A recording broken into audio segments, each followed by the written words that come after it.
This production comes to you in association with the Bluebell Warrington.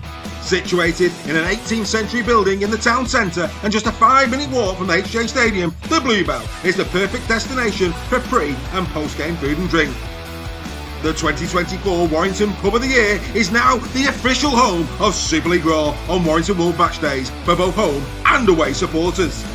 Super League Raw are delighted to have agreed a members-only area, allowing our community to come together to discuss Rugby League pre- and post-match. So set your course to the Bluebell Warrington on match days and beyond. You are sure to be greeted with a warm welcome and a cold beer.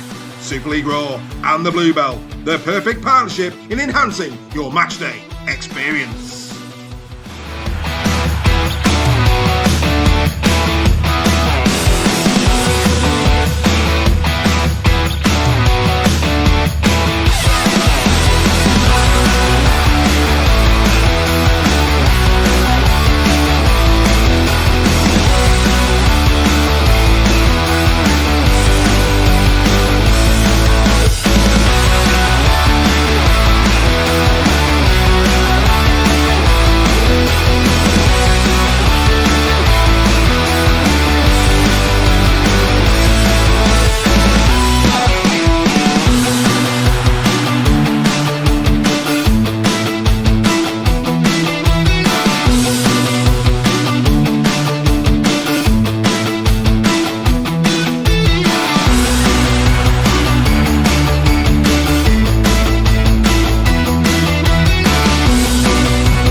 So here we go, once again, Thursday night, 8 p.m. Yes, it's Super League Raw Weekly. Good evening, one and all, and of course, especially to Mr. Sale and Mr. Nixon. Good evening, gentlemen.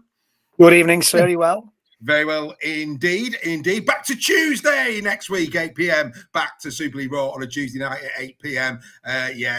Hopefully everybody can join us on Tuesday for that. Good evening to the people in the chat. Sammy Holt, Craig Forth, Carl Shaw, Andy Bibby's with us, Mickey Horner, Rebecca Frey, Mark Hill, Craig Forth. Keep it coming. We'll keep your shout-outs throughout the show. Pack show, as always, coming your way. Yes, Super Chats is open. By all means, show your appreciation. If you're watching on YouTube, don't forget, subscribe, ring the bell. Every time we go live, you'll get a notification. Happy days. And, of course, don't forget to do this hype thing, whatever that is. Hype it. You know, it makes sense. If you're on Facebook, then maybe move across to YouTube. Help us to grow the channel on YouTube. And if you're on the podcast, good morning to you all. Drive safely. Clunk, click. Every trick. Right, boys, let's get into some chat. But before we do, a couple of announcements. Just a couple of announcements. The first one's a biggie. So we have got a new sponsor. Well, before we get to that, of course, the Bluebell will be sponsoring us again next year. That has been confirmed. We'll keep announcing as the current sponsors renew, and of course when they tip the wing, but we can confirm that the Bluebell have already tipped the wing. They will continue to partner Super League Raw in 2026. There's other ones in the pipeline, but we have a new sponsor, and it's a wonderful thing, because this sponsor is all the way up. It's actually, in terms of how the crow flies, it's our furthest away sponsor, because this sponsor is in Hull, which is outstanding. We have a sponsor now from Hull, and they are that taken with what would Oliver say that they want to champion one of their own. So sponsoring what would Oliver say for 2026 will be South Coast Lane Carpets. South Coast Lane Carpets, they are the premier carpet providers in North Humberside, we're led to believe. They started out as a small family business. They're now, of course, huge, we're led to believe, huge in Hull. So from next season, thank you very much indeed to all the gang down there that have agreed to sponsor us. A big thank you to Matthew Olson, who is the owner of South Coast Lane Carpets, who was happy to sponsor us, or sponsor Ollie for next year, which is outstanding. But boys, a new sponsor in the midst. Happy days. Fantastic news. Welcome aboard, South Coast Lane Carpets. Happy days indeed. And if Ollie is watching tonight, there will be a T-shirt winging its way to you, Ollie. What would Oliver say? Sponsored by for 2026. I'll make sure that's in the post to you, young man. You can wear that with pride around that wonderful city of yours, you celebrity, you. Wonderful stuff. Now, in case people were thinking that, I think I was right in thinking that halfway through the season we were doing a bit of talk about our fantasy league, and we're doing the come to the challenge covers, come to the grand final with us. We've got these competitions, that competitions, and somebody said in the chat it's a hoax, it's a spam, it's don't whatever you do, spend your money with Super League Raw. It's all a big hoax, even though we've been here for 4 years. Ladies and gentlemen, we got a very special video sent to us from one of our lucky winners, the winner of the Fantasy League. Here it is. Hi Dave, it's Alan Bagley, Fantasy League winner 2025. Just wanted to drop you a message and say thank you very much for the season ticket and also for the replica jersey. Hopefully I'll see you guys next year down at the Bluebell, and as always, it's going to be wise year, right? Well, apart from the final comment, I couldn't agree with him more, is what I would say. But yes, Alan Bagley there, the winner of last year's Fantasy League, of course, also came second because he had a membership that allowed him more than one entry. Alan clearly studied the form last year. Neil Ormston, your merch will be coming when the new season starts. That is in the process of being produced. But boys, good to see Alan donning the primrose and blue there. Yes, and it's not a fix at all. Definitely not a fix. Absolutely bona fide, Mr. Dixon. Yes, it is. Absolutely. It is. Absolutely. Right. Well, look, there's lots to talk about. What we're going to do tonight, we're going to talk about, of course, the Ashes. We're going to do a final autopsy on the Ashes. We'll have a big debate around that. We're also going to go around the grounds as well. I don't know what time we're going to be on till tonight. Of course, it's in the off season. We may even be asking you for questions later in the show, and the boys might have stuff that they want to talk about as well. We'll see how we go for time. But yeah, they might be smaller. They might be a little bit shorter than usual. And of course, we have got changes that we're going to be announcing for 2026 in terms of our show formatting. Got new shows on the way, and we're going to mix it up a little bit for 2026. But more on that as we go through the close season. Now, you might have missed it, you might have not, but these boys have not had the opportunity of chatting to me about it. We were very, very fortunate indeed. And of course, there's quite a few of the Rugby League journalists that have jumped all over it. Phil Bentham, of course, sparing me his time post Beyond the Whistle. And what I've got here is just a little clip from that interview. If you haven't seen it, you can go onto our YouTube channel. You can see the whole 20-odd minutes of it. But I wanted to pick out some key talking points from that chat that I had with Phil, and then I'll be asking the boys about them in a few moments' time. And if you haven't seen it, here's a little snippet of what it was all about. Here we go.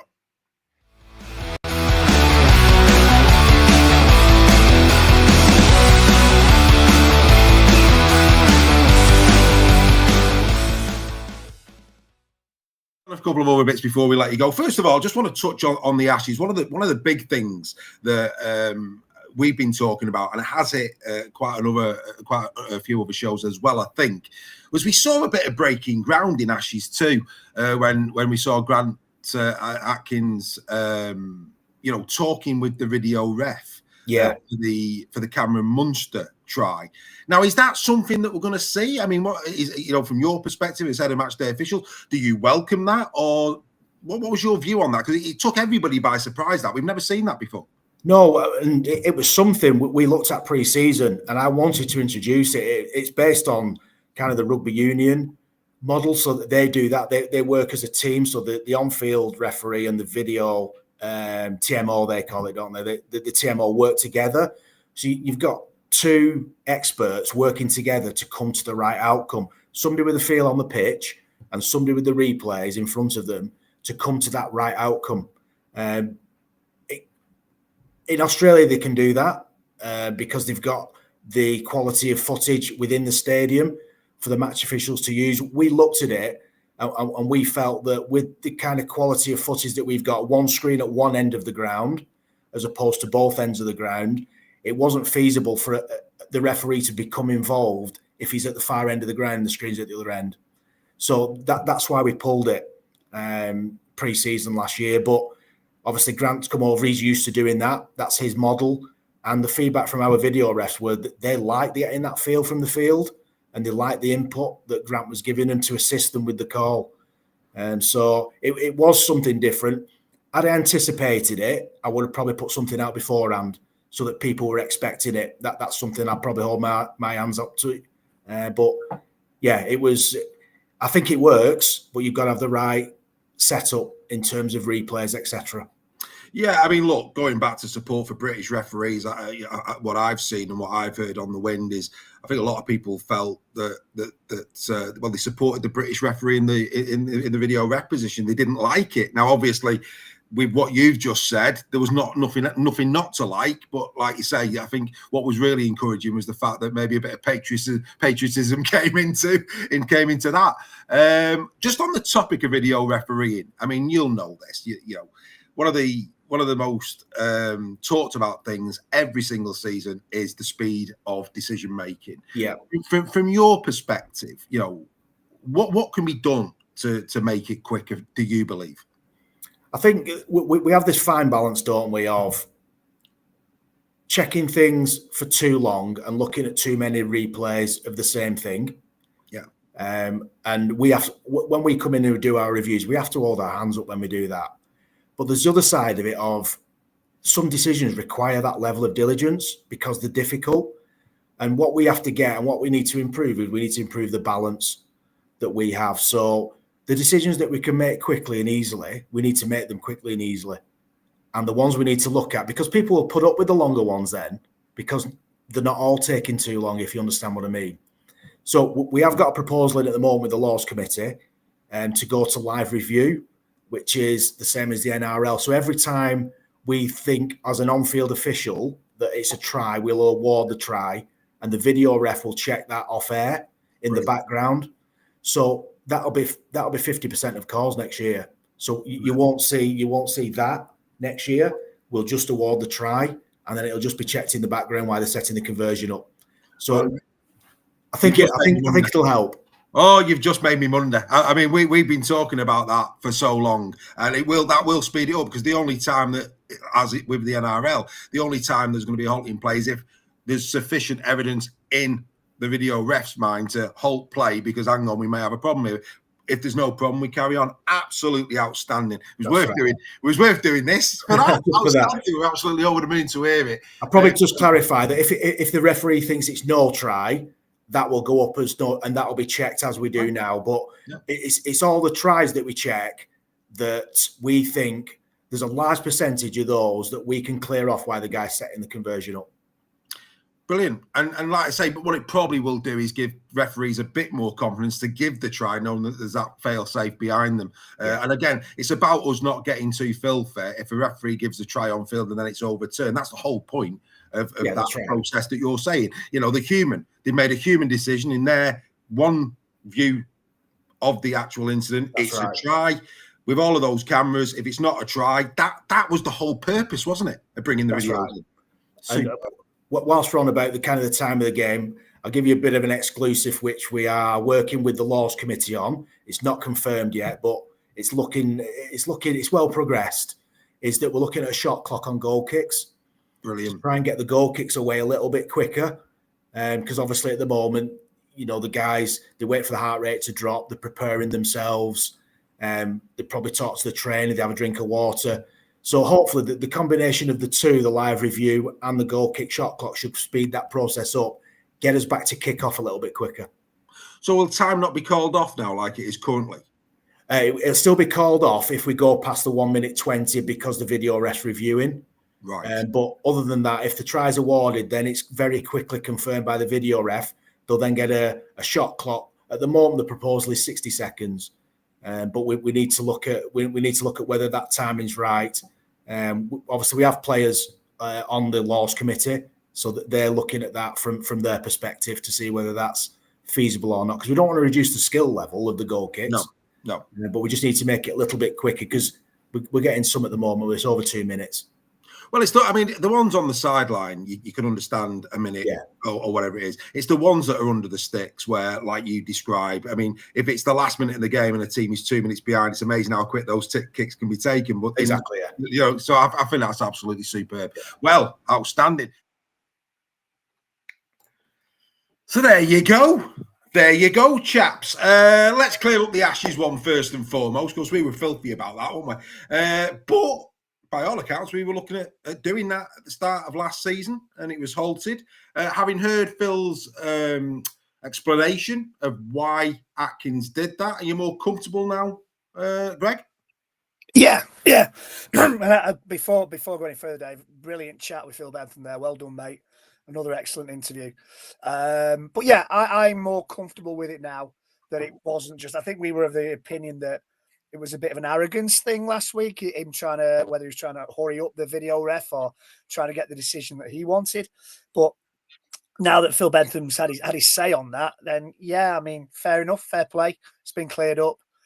It might have been nice, as he said, for maybe that to be discussed before the Ashes series started, so that people weren't filthy about it. But yeah, I think I'm quite at ease with it now, I think. Yeah, and you're the same, Steph. Cleared it up quite nicely, that I thought. Yeah, it did explain, like Reggie said, it would have been good if that had been communicated beforehand. But, hindsight, the useless tool kind of thing. And I'm sure Phil will take that on board. But at the end of the day, we want them to get the decisions right, but in a timely manner. And it sounds like, we've been calling for the bunker style system, which is what that basically is, what he's describing. Why we're reviewing tries that everybody thinks are tries anyway, when we've got that time period between the try being scored and the kicker line up to take it, it just makes perfect sense to do that. And it can only be a good thing, and hopefully we can have more games finishing before 10:30 on a Friday night. Well, let's hope so, but also a little bit of a warning and caveat to this.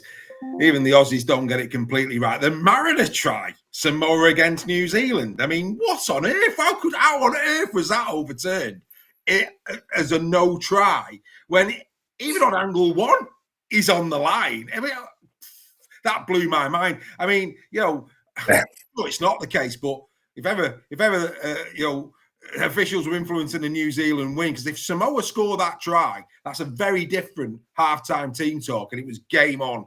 And then they give it's almost like, oh, well, I'll tell you what we'll do to make it up to him. We'll give him a very soft conversion for a do-it-yourself high tackle from Jerome Luai. I mean, bonkers, wasn't it? Well, yeah, the least said about that, the better, I think, Dave. It's just unbelievable. I couldn't believe it. I mean, great game. I mean, first half, we'll just quickly jump into this. We'll go back to Phil in a minute. I thought first half Samoa was superb. Absolutely superb. And that is why that decision for me was so important. I think if Samoa go in and get that try, that's really putting New Zealand. I mean, nobody can deny second half, New Zealand was just incredible in the second half. But like I say, that try gets given. I mean, you both watched it. I mean, Steph, if that try gets given, I'm not saying New Zealand don't win, but it's a different second half, isn't it? Yeah, absolutely. It's game on, and I think the quality I thought was better than the England and Australia game, to be honest with you. And I think that says a lot in terms of where England are currently at and the world ranking, etc. But yeah, no, it's decisions and key moments decide games, and anything can happen off the back of those. It can change the course of a game 100%. But yeah, some bizarre ones. And what it proves is you can have the best cameras, you can have the most experienced full-time professionals, but at the end of the day, it's a human, and everyone can make mistakes. So nothing's ever perfect. But going back to what we were saying, I don't think anyone's expecting perfection with our refereeing system, and if they are, then they're going to be sadly disappointed. We're asking for improvements, and I think most genuine rugby league fans will accept that errors will be made. Just like the players make errors. But if they can make things better, and the good thing with Phil, and Phil's a really good bloke. I know him personally. He's an actual relative of mine. Is he is a genuine person who wants the best for rugby league and to make as a fan. So of the game more than anything. So I think it's a great appointment for him to be in charge of the refs, and I know Phil will make massive improvements in that department. Well, Phil has agreed to come back on Red Dew, which is great. We're building Yeah. these relationships, and there are going to be some officials that we're going to be talking to over the winter period. More to be announced on that, but they've been green lighted. There'll be one this side of Christmas, and maybe the other one will be after Christmas. But both of those will be very good indeed. More on that as and when. I mean, going back to I have to say, I phoned Reggie up after I'd done the interview with Phil Bentham to break the news to him that the on-field try was going, and I think I heard his cheers from miles away. You were that giddy. I mean, Greg, we've been talking about this, mate. I think since we started. Yeah. Look, let's temper it a little bit. We've got to see it in action. But for me, if they can get this right, it will improve the look and feel of the game, won't it, Greg? Yeah, as Steph says, it should speed the game up. It's common sense. It works in Australia. Why do we need to send clear tries up to the video ref, and then the video ref take 5, 6, 7, 8, 9, 10 looks at it when everybody at home is screaming it's a try? Yeah. The referee's there. The referee's in perfect position. Give the try, or don't give the try. Give time for the bunker to say to the ref, yeah, it's been cleared, that decision, or I think you might need to look at it again. And it just works perfectly. Let's speed the game up. Yeah. You know, we've been accused of slowing the rucks down a lot in Super League, and the Aussie referee trying to speed all that thing up. We're trying to speed the game up all the time. This has been a huge, huge bugbear of mine since day one of Super League War, I think. And I think it can only improve the game. As Steph says, referees make mistakes. Players make mistakes.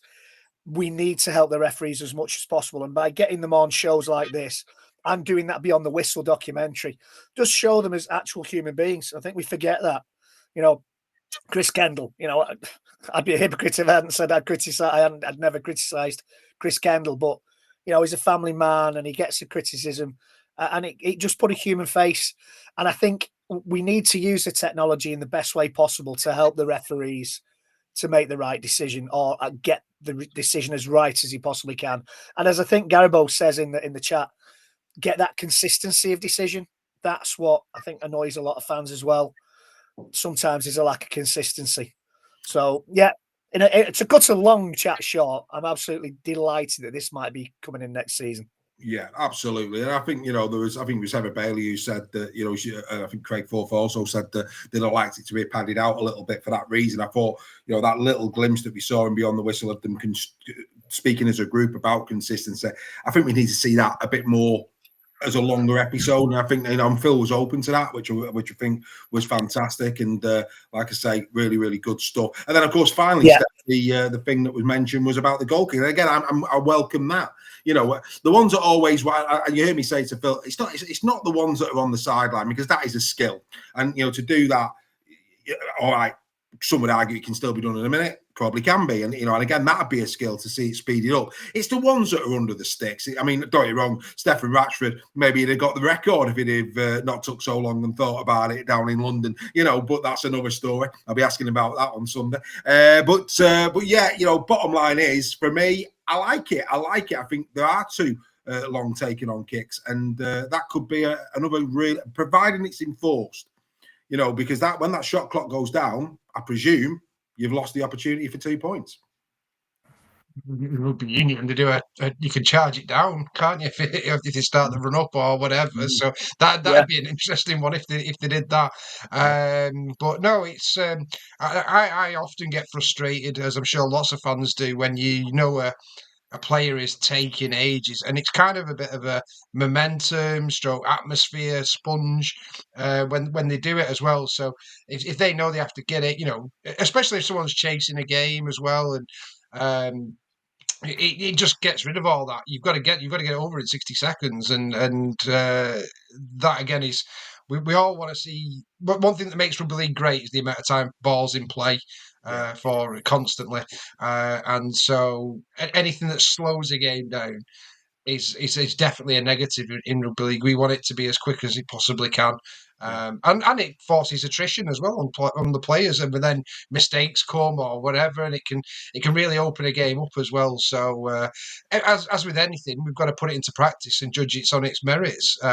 Just because the Australians do it, to caveat what Reggie said, doesn't mean it's always a good thing. I mean, they eat Vegemite, don't they? For God's sake. So doesn't make everything good from Australia, although a lot of things are good, to be fair. But no, I think this is a real good one.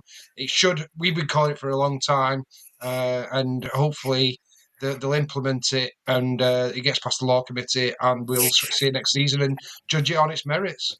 Absolutely, absolutely. No, big thank you again to Phil for allowing us that opportunity to chat with him, and we'll look forward to speaking to some of his team in the months ahead. So yeah, outstanding stuff. I have to say, what's a name? I mean, surely his mum and dad love a little bit of American Civil War, because Ulysses, just for the name, it's worth putting on screen.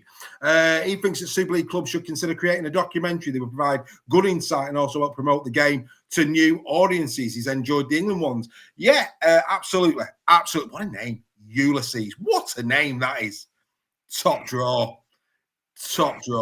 Love a bit of regular viewers of Super League Raw will that like Reggie's campaign for the on-field decision. I think I've been campaigning for a long time about a Netflix style documentary from all clubs, and also linking that in terms of, I think you should get IMG points for it. The clubs that are taking the initiative to do that.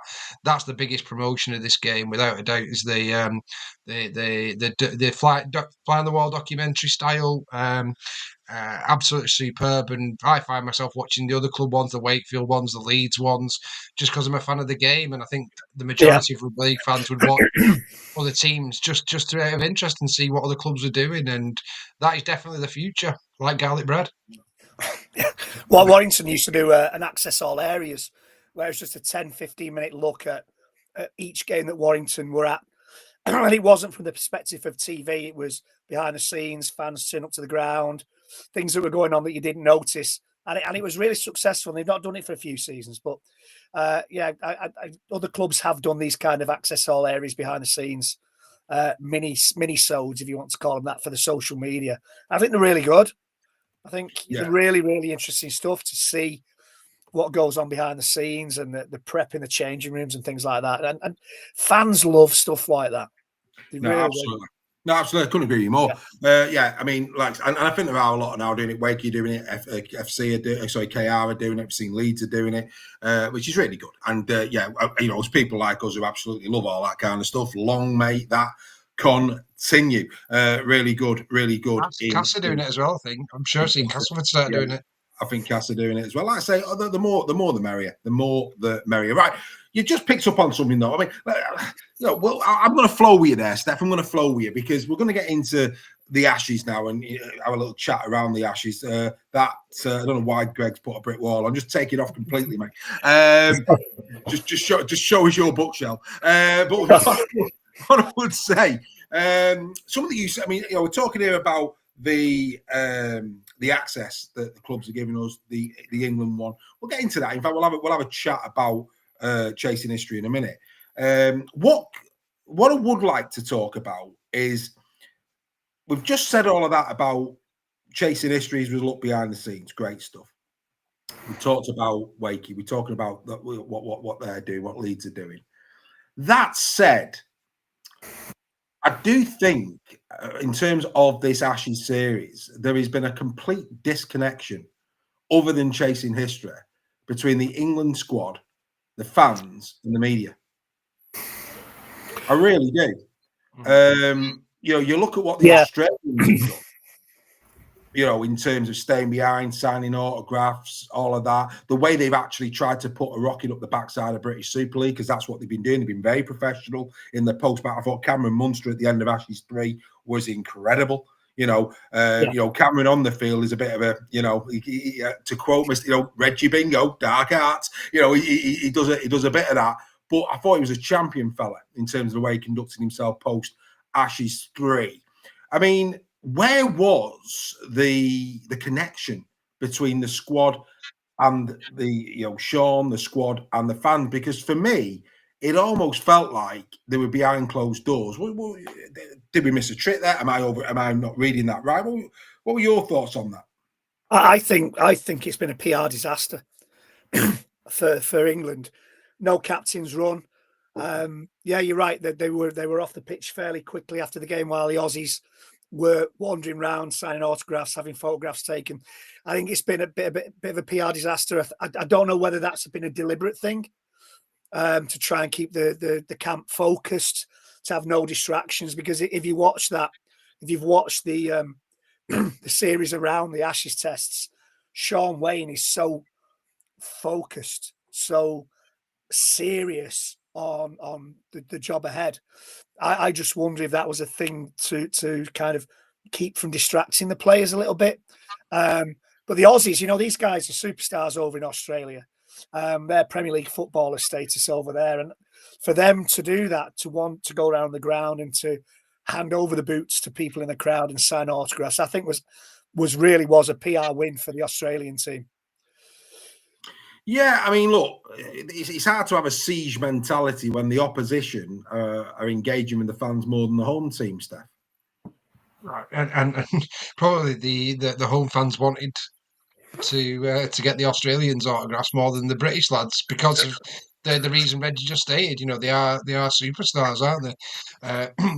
But in terms of that, the Aussies could be forgiven for being a bit like the footballers because of how high profile they are, and not doing what they did. And I do think it was a massive own goal. There's no reason to not engage with the fans. I think the distraction thing's a load of garbage. If they think that's going to distract them, and then it didn't have much difference on the outcome anyway, did it? So you may as well have spent a bit of time with the fans. But yeah, I agree with Reggie. I think it feels like they've gone, oh, well, you can come and have a look behind closed doors on a documentary, but we're not going to really engage with the fans. They may see that as unfair, but obviously we are fans, and that's our perception of it. It is difficult when you're on a losing side to stay on the pitch, and that can come across wrong as well. Have you got the right mentality if you're there smiling and joking with fans? So I think they're probably in that respect they're in a bit of a no-win situation. They'd be damned if they did and damned if they didn't. I just think the Ashes has just got a cloud over it because of the coach and the selection of the team, and I think that's what it comes down to. I mean, you talk there about laughing and joking with the fans. I mean, look, chasing history. Look, first and foremost, brilliant in terms of being able to see behind the scenes. That was great. However, what it has done for me is it's probably actually provided more questions than answers as a documentary series. Because, I mean, you're talking there about, jovial with the fans. And by interacting with the fan, for me, by having that interaction, I would hope it actually works to the positive in terms of this is who we're playing for. There's a passion, the supporters, etc., etc.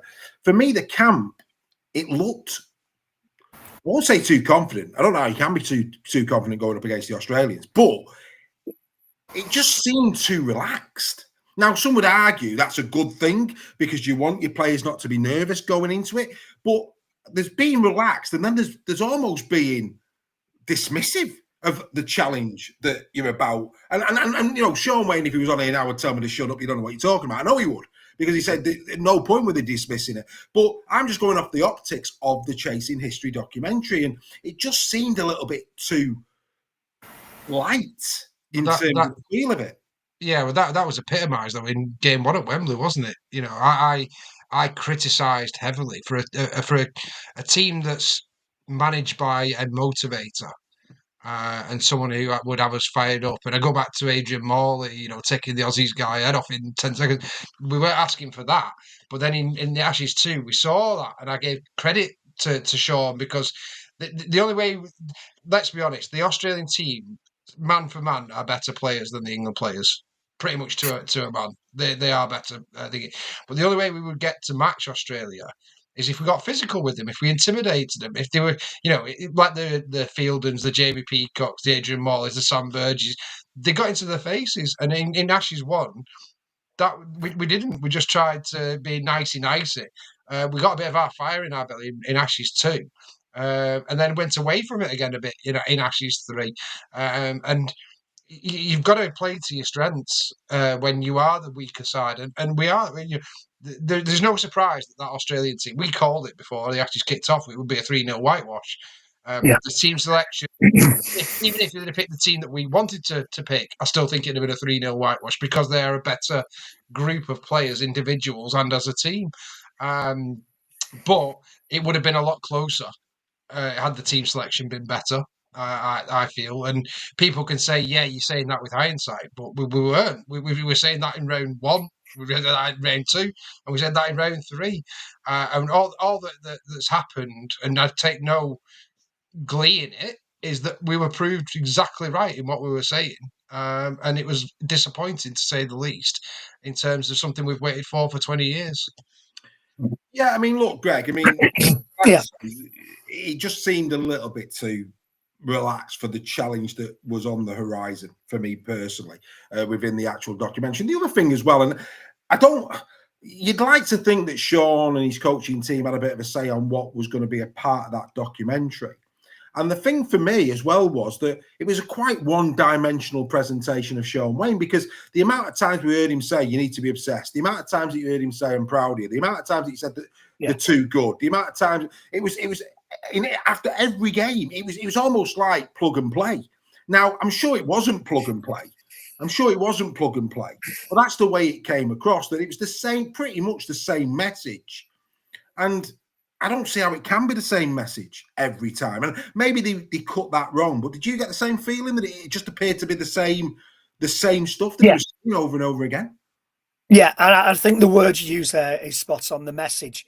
They tried to bring a message across, message that we were confident, message that Sean Wayne is this type of coach that wants a certain type of reaction from his players. And I think you're right. I think there's probably a lot on the cutting room floor that would show things in a different light. There might be times when players were sitting in the changing room before kickoff, visibly nervous. They probably didn't want to see things like that. I mean, the thing that got me was when in this final one, they were doing a crossbar challenge. You've just gone 2-0 down to the Aussies. The last thing I want the staff doing, if we need to win a test match to avoid an embarrassing whitewash, is watching my coaches do a crossbar challenge. I just didn't get that. If you're 2-0 up, knock yourself out, lads. But it was, I know what you say, David, it was too jokey, too light-hearted. But I'm sure that if we were to see all the footage that was shot, there would be moments of seriousness, series of real kind of deep talking between coaches and players. So I think there was a certain message that they wanted maybe to get across. And I'm sure there's a lot of, the beat machine would have been working overtime if they hadn't cut a lot of reels out of that documentary, especially this week. So, that's my take. And I think, they wanted to give a message that they were supremely confident, that there was no way. I mean, you look at it and you think, who's 2-0 up here this final one? If you hadn't seen the first two and you hadn't seen the first two tests, and he came into that as a stranger, you'd think, are these guys 2-0 up for the first 2 or 3 minutes?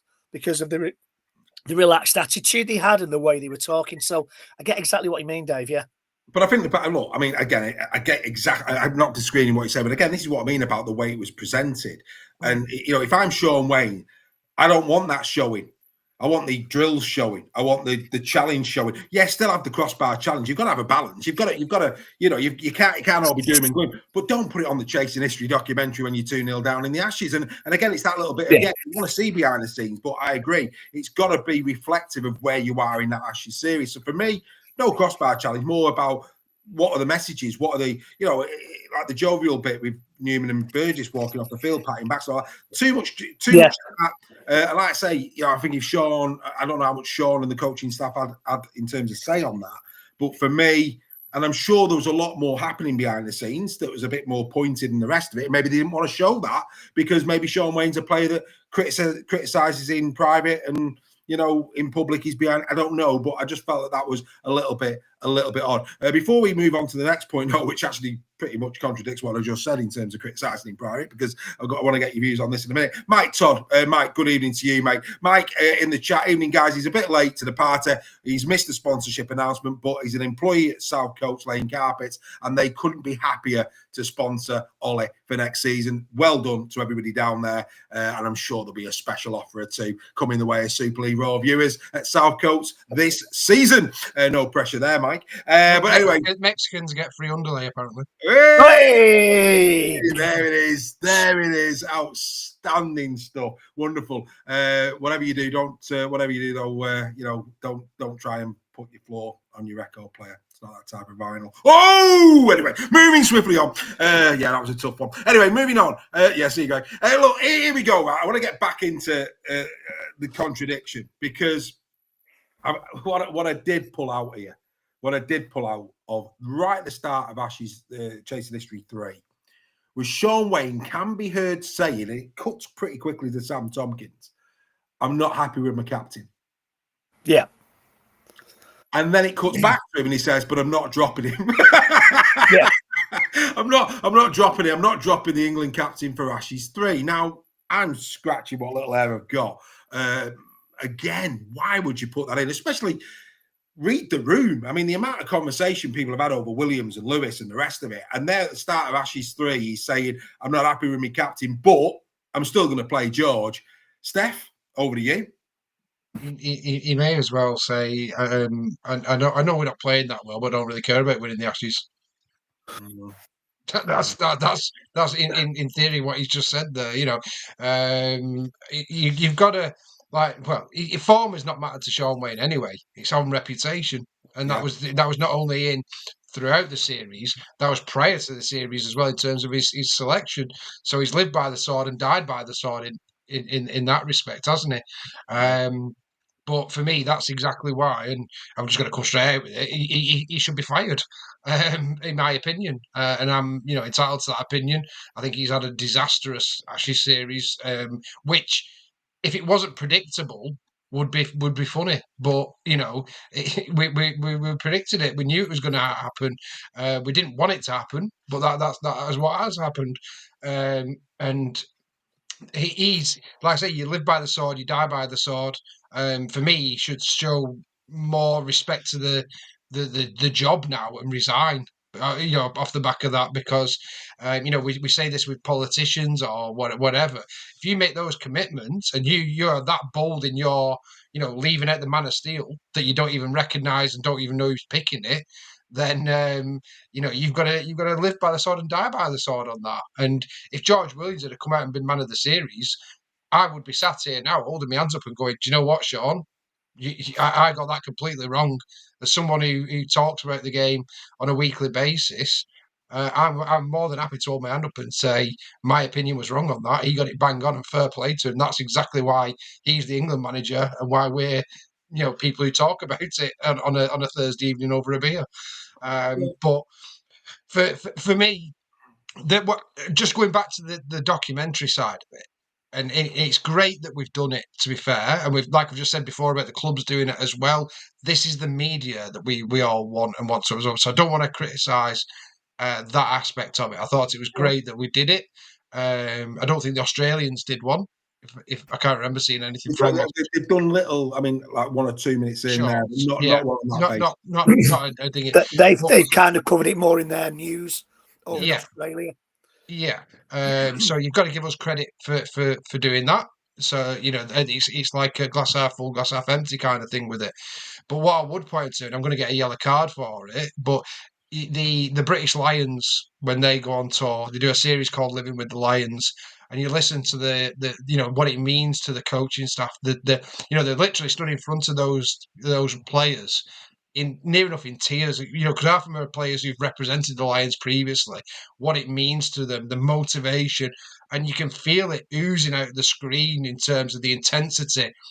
I didn't get one iota of that from that documentary. They seem to be more interested in the players being comfortable, which is a part of it, but they featured more about making sushi than a motivational speech from Sean Wayne. Then and that to me was great. I don't want to see you making sushi, lads. If I'm being honest, I want to see the passion, the motivator that is Sean Wayne. Where did we see that in the documentary? I didn't see it once. I don't think that might be being unkind, but not very often. If it was.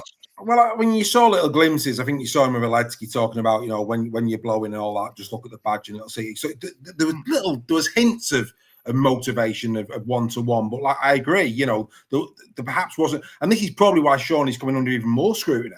Watch Andy Farrell's address to, I think he was a coach, not even the head coach of the British Lions, when he stood up and addressed, and it's a rugby league guy, so I'm going to take back my yellow card. Go and Google on YouTube Andy Farrell Lions speech, and then imagine that with the England Rugby League team. It's like Al Pacino on any given Sunday, you know what I mean? We can go there, we can go Miracle and Kurt Russell. I'm a cultured guy, that. But that's that bit of fiction coming in. But look, maybe some of that happened, and like I say, maybe some of that happened. I just think that what it suggests to me is that maybe, and if Sean hasn't, and I'm going to, I am going to be a bit pointy here. If they haven't got time to do some proper fan liaison pieces, he probably didn't have time to edit or have an input in that documentary. And like I say, it doesn't, because of the results and because of the way it's been done, and because we didn't see a lot of that in the documentary. We saw a lot of, as you're saying, sushi and arms around shoulders. And then when the messages did come from Sean, I'm not happy with my captain, but I'm playing him anyway. It probably didn't present Sean in a very good light, quite frankly. And that, with the feeling of supporters throughout the series, he's probably put him under more of a microscope. I mean, Greg, this is a man who at the start, and again, talk about disconnect. Look, people, we get trolled. We know we get trolled. And we don't profess to have coached at the highest level. But we're fans. No. We pay money to go for a turnstile. We know rugby league. We're allowed to have an opinion the same way that everybody who watches us on a Thursday night, you're allowed to have an opinion. The final whistle, Mark Hill was filthy this week on foul, and people disagree with him, and they've come out in droves to say it, but he's entitled to an opinion. There's nothing wrong with that. Mark pays his money. Good lad, crack on. I'm never going to tell Mark he's wrong. It's an opinion. Good lad, get on with it. But this is a man, Greg, I'm talking about Mr. Wayne. This is a man at the start of the season said, I know an international rugby league player. We've just lost 70 points to 18. Yeah. And so again, when you say something like that, it creates a problem because, as Steph said, if we go on and we nick one and we lose an aggregate of 50 points to 24, we're probably sitting here going, better than before, lads, crack on. We lost 70 points to 18. And as much as we often puff like the big bad wolf with the three little pigs for 20 or 30 minutes in each game, we've lost 70 points to 18. So this, like I say, your thoughts on that, Greg? He knows a rugby league player, does Sean? Well, you would like to think as England coach he did, but as somebody's put in the chat, he dismissed the Man of Steel and he dismissed the Dream Team. They're the pinnacles of our domestic game. That every player strives to be in the dream team at the end of the season, whether we agree with who's picked or not, whether we agree who is picked as Man of Steel or who gets the Albert Goldthorpe or anything like that. They are the pinnacles of our sport. And it's a big thing. It's a big event. For him to dismiss that, for me, rang alarm bells straight away. You cannot pick, when you're coming up against a nation that has 10, 11, 12 times your resources with players. Australia could have put a fourth team out and could have still beat us 3-0. Such is the depth of their resources player-wise. They are, people will argue that they are not the biggest sport in Australia. Well, in certain parts of Australia, they are, and they're the important parts as far as I'm concerned. They have more finances. They have more fans. They have better facilities. They have better weather to train in. Everything about the Australian players and the Australian team, the Australian setup is geared at being the best. Now, I'm not saying that we are not geared at being the best at what we can do, but we've got limited resources when it comes to matching the Australians. And if you're ignoring who the journalists, the players, the coaches, the peers see as the best players in the league, and the best player in the league, then you're kind of at a disadvantage straight away. And I'll probably get pelters for that. But, okay, Connor may have disappeared. He may have been picked Connor, and he may have disappeared. A lot of people have said Jake Connor would have disappeared because it's a big game. being very unfair because he's been great this season, man of steel, and deservedly so. He may have disappeared, but we have to give him the chance to do that because he's the best player we've had this season. We needed somebody with a bit of mischief, a bit of guile, a bit of maverick about them because you're not going to beat Australia in the grind. Sean Lane kept going on about match him in the grind. You're not going to beat Australia purely by trying to grind the game out. You've got to have somebody like a Jonathan Davis, like a Sean Edwards. You've got to have a play like that. You know, we thought we might have had it with Mikey Lewis if he gets more than 10 minutes at the end of the game. If he's not played out of position at fullback. Yeah, Mikey Lewis didn't cover himself in glory in that first game. Neither did Welsby. But I would have brought them back for that third game because AJ Brimson was ineffective in that middle game as far as I'm concerned. Welsby would have been stinging and he would have been hurting and he would have put 150% into making sure he remedied that, as would Mikey Lewis in that third test. Daz Clark should have been on the bench because we lost a hooker.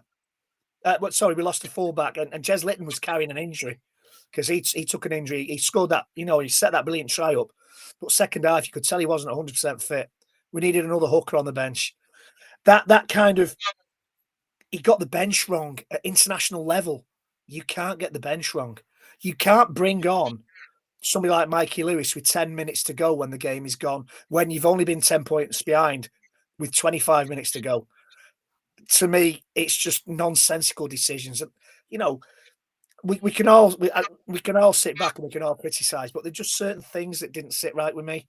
Well, look, I mean, where Brimson's concerned, we had a bit of a nibble at him on final whistle. That got a few people upset as well. But look, I will apologise to AJ Brimson. It would appear he has got a shoulder injury. However, I'm big enough to do that. However, and I do say this as a caveat, and this is the reason why I was a bit filthy with him.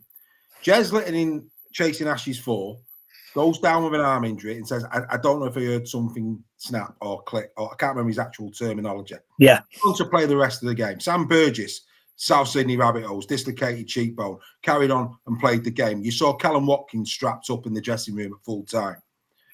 My point is this, and people can disagree on, and we had debates over this. Should we be bringing heritage players over from Australia to play for Great Britain? I would go on a limb and say now about Jack Welsby. Jack Welsby stays on that pitch. I'm sorry, because when you watch Ashes 4 and when you go back and Chasing History 4 and when you go back and watch the footage from the game, he actually runs off the pitch. He runs off the pitch. He doesn't walk off the pitch. He's near the sideline. He doesn't walk off the pitch holding his arm. He runs off the pitch. And we've seen through history. I mentioned Alan Prescott in Final Whistle, 1950s Ashes series. Played with a broken arm and got man of the match because he's an Englishman and because it meant that much to him. And that was my point, is that was that a significant injury to the point where a Jack Welsby would have gone off? I don't think Jack Welsby goes off. I think Jack Welsby says, you would have to drag me off this field.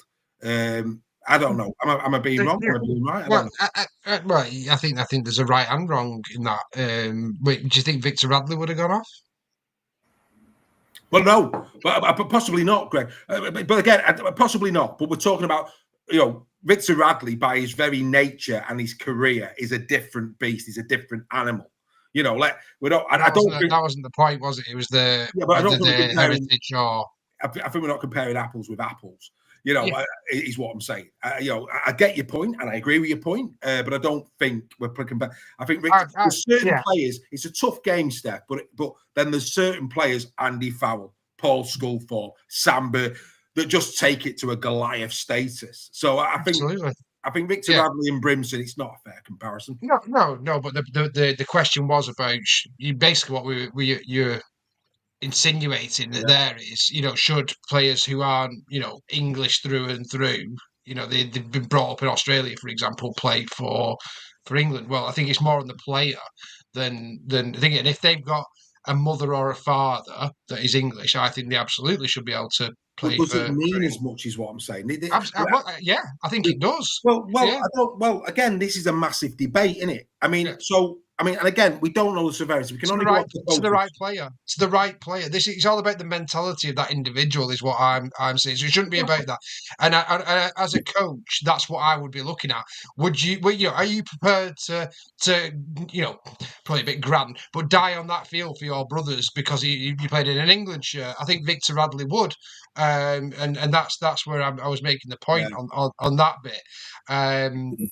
But I just before we move off on it, and I think it's really important about the mentality of Sean Wayne and stuff. Do any of us or anybody in the chat think that the Australian coach would criticise the Dally M in terms of it publicly, in terms of and discredit it in terms of what it means not only to as a thing, but to the players themselves as well? For our dream team and our Man of Steel, to me, has been completely slandered by Wayne in that in that initial interview that he did. I can't imagine any Australian coach, national team coach, criticising or saying that it didn't matter. Because that's basically what he was saying. It's irrelevant. I know better than the people who select that. I don't care who selects it. It's a load of rubbish. Well, I'm sorry. Your selections were a load of rubbish, Sean, looking back on it. Right. I mean, so let's just carry on this debate, because obviously I picked out a couple of bits that we got out of Chasing Ash. We'll get to the game in a minute, but I think this is a really important debate to have, because there's a big decision coming in 3 months. I'll just say that again, in 3 months. And I get what, look, we're not playing another game until the World Cup, and that in itself, Papua New Guinea today's put their hand up and said they want to play. Yeah, rumours of Papua New Guinea might which would be a positive. Friendly. Which would be a positive without doubt. But with that said, like I say, we're not playing a competitive game that matters until the World Cup. Why 3 months? You could argue, well, there's no rush because it's 3 months. Is it, again, the cynical would say, are they letting water go under the bridge before they announce he's staying? That's what the cynics would say. But I tell you what's interesting. He was asked in the press conference, and again, this probably why a lot of fans are turning off, because what you want to say? Yeah, I know, and everybody does now, and they're waiting for me to say it. But again, it's the way it's being presented and the way you are. It's almost like I know best and we don't matter. I mean, that's the way it's coming across. Is nobody's opinion matters. The fans don't matter. And I'm sorry, but that's how it's coming across. And whether that's intentional or not, I think it's important that Sean realises that is how it's coming across. It's coming across as my way or the highway. I'm not interested in what anybody's got to say other than me. That's the way it's coming. And if that's unfair, he needs to address that and change it and address it, because you need, in any sport, the players need it. You need players going into a World Cup need to feel respected and loved by their crowd. They need that support. The crowd at Headingley, exceptional. I'm led to believe it was an incredible atmosphere. Wonderful stuff. But you need your supporters wholeheartedly behind you. And of course, he did say, and here it comes, are you the right man, squad? Do you believe you're the right man? I don't believe. I know I am. Now, that is a hell of a statement. And Gary Schofield, I said this, if there's one thing that League Express have got right in the last couple of weeks, it's bringing Gary Schofield back, because that column, they've never replaced it. One of the main reasons why I used to buy it was for the Scott, because it's box office. He says it exactly as it is. Love or hate Gary Schofield, he says it, and he talks with conviction. He don't go around the houses. He don't put sugarcoating on it. He just says it as it is, like a lumpy. He said, and straight away you knew it was going to be a bit cutting, Sean Churchill Wayne. He actually put Churchill in speech marks. Can talk about passion and patriotism, and both are important. But even allowing for the limited resources at his disposal, coming back to your point, Greg, questions have to be asked about his squad selection. Supporters, we don't know much about rugby league. Gary does. We were all saying that. Everybody who's watching was probably saying that. Too predictable tactics. Again, we were saying 14-4 down, Ashes series, 27 minutes to go. And 5 minutes to go. You've got to throw caution to the wind, and you've got to start going for it. We said that. I've never coached at the highest level of rugby league in the world, but if you're 14-4 down, it's not like you're 2 points behind and it's game on with a try. You're over. Your best part of 2 converted tries from winning, and you've got 27 minutes to make Ashes go into game 3. I'm sorry, you've got to roll the dice at that point. That was our point last week. He talks about players having credit in the bank, but teams should be picked on who is confident and on form. Now, it was interesting, and again, League Express podcast. Well done to them this week with John Kerr. I'll call it out. Great. John was talking about it's dangerous to change it now. Is what he was saying, but then in the next breath, he did say, if I'm Sean, I'm putting him. He started to pick a completely different look at England than what Sean Wayne did, and he also said that he'd play players on form. So he actually went, on one hand we keep Sean, but on the other hand I'm going to criticise everything he's done, which was interesting. I did find that very interesting indeed. As I've said before, Jake Connor should have been in there, and then he goes and lists other players. He did say that obviously Brimson, as it does, if you lose your fullback, regardless of the situation, it's going to upset the team. And then he talks about Mikey Lewis being put there, which was unbelievable, and that he can't be blamed. And then he finishes off by saying Wayne was too blinkered when picking players. And while he says he's undoubtedly the right coach to lead England into the World Cup, I disagree. I know what you've already said, Steph. You've said it 1,000 times in the last 3 weeks. Greg, do you disagree? Do you believe Sean Wayne should be the coach of Wigan? I said Wigan, and that's a Freudian slip because he only ever talks about Wigan. But no, sorry, Sean. But should he be the coach of England going into the World Cup? No, and we shouldn't be waiting 3 months. The decision needs to be made straight away, so that whoever replaces him can get the feet under the table, can start putting plans in place and get his team around him. Hopefully, won't pick Ralph Little to be his assistant coach. But no, he shouldn't. After that, to this, as I say, going over all ground, to dismiss Man of Steel, to dismiss the Dream Team, to lose 3-0, to pick players that were out of form. Even Sam Tompkins said that George Williams was coming off a poor season at Warrington. No disrespect to George Williams, he's a Warrington player, but even as a Warrington fan, he should have been nowhere near that England team on the form. He ducked out of the last 3 or 4 games of the season. His head is reportedly elsewhere with talk of going to Australia. He should have been nowhere near that side. And to stick with him, even if he's his captain, and people are putting in the chat, managers don't often drop the team. But, a brave manager will do. And a manager that wants to win will spot that the captain is maybe not the right guy at that time and do the serious thing and drop the captain. So, no, for me, we need a clean start. This needs to be the line in the sand, and we need to move on and bring somebody else in. Well, at the risk of talking and getting a yellow card, one of the most successful managers in British football dropped a captain many a time. Yes. Let's not forget that, when United won the league title, the first league title in how many years, Brian Robson was a bit part player. Yeah, I was going to mention Fergie, but I thought I might get a yellow card. No, but he was. He's a bit. Brian Robson at that point in time was an absolute god at United. A god. For a long time, he was probably one of the only fewest world-class 9 out of 10 players that United had.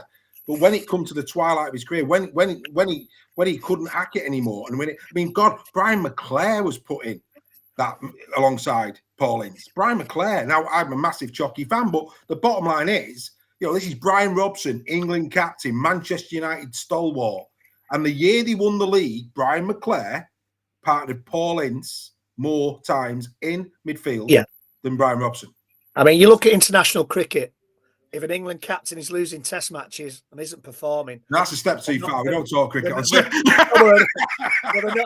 they're not England captain for much longer. Look at Ian Bolton in 1981, one of the greatest England players of all time, but just couldn't hack it as captain. But I'm just saying, we'll be getting tea and cakes out in a minute. Behave yourself. Football's one thing. We're not going cricket. Dear God. Anyway, now Steph, you said a lot. You said a lot about Sean Wayne. All right. I'm going to have I'm going to allow Steph the final word, because Greg there's talked about the quote. I don't believe I am. I know I am, backed up with Gary Schofield. Steph, he was all, and I couldn't believe this one. And I'm just going to load your gun for you because I know that you're so passionate about what's gone on in the last month. He was asked in the press conference, with hindsight, lost 70 points to 18. Sean, would you change anything? No.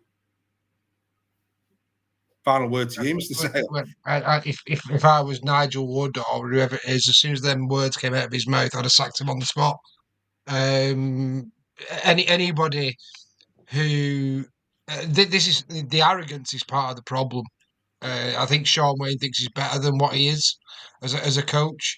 Again, he's not here to defend himself, and I'm sure he'd put me right on that in whatever respect he wanted to. However, when you're coming out with a comment like that you wouldn't change it after you've just been thumped in pretty much every aspect of the game, apart from some, 30-minute period where we did battle for a bit and did a few good things or whatever. That tells me everything I need to know about why you shouldn't be in that, because anybody who does any job, no one's perfect. There's always something you can look back on. And if you can't look back and reflect on something, then you're never going to get better, because you learn by making mistakes and then changing those. If the definition of insanity is doing the same thing over and over and expecting different results. So to say you wouldn't change anything is it's an entitlement, isn't it? To say that it's not my fault. My decisions were all perfect. It's actually down to the players. They didn't perform and didn't execute the way that they should have done. So again, that's he shouldn't be anywhere near the England coach set up for me after that. It's embarrassing, and I think talking embarrassing. You are putting me on a soapbox now, but the journo was asking George Williams should he be the coach when he sat next to him. It was the cringiest thing I've ever. What did they expect George Williams to say? Did they expect him to say? Hang on. But on that, I'm sorry for putting in there. Ask any of those 24 players. Sean Wayne's just picked them from an Ashes series with a World Cup during 12 months. What are they going to say no when he's still in post? I mean, it's crazy. Well, from a journalist point of view, I know what they were doing, but it's poor journalism because they know he's not going to say anything else. It was a terrible question. And I felt for George in that situation because we all want honesty from players. Well, and I'm not saying George doesn't believe that, he may well do, but he was never going to give any other answer than the one he gave. So it was a terrible question, and it came across really amateur and cringy that they were, that he had him sat next to him, in front of the media, and then were they expecting him to go, do you know what? I think you should have picked Mikey Lewis over me. Terrible decision. You should sack him. He's not going to do that, is he? Well, there's a couple of things here. I love Leon. Leon, I'm going to come to that in a second. We'll finish on that. Great point. Well made.